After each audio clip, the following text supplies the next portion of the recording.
Anasema Ibn an-Nahas rahimahullahu ta'ala katika kitabu chake Tanbihul Ghafilina haula bid'ati al-ihtifali bi lailati al-Isra'i wal Mi'raj, kuwazindua walioghafilika kuhusu uzushi wa kusherekea usiku wa Isra wal Mi'raj. Na huyu ni faqihun shafi'iyun, ni mwanachuoni katika madhhab ya ash-Shafi'iyya.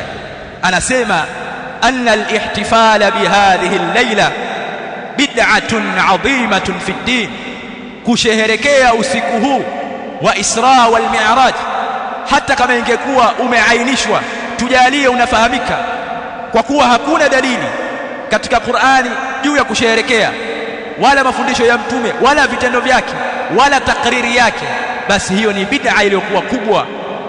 Wa muhdathatun, na ni mambo yaliyozuliwa, ahdathaha ikhwanu shayatin.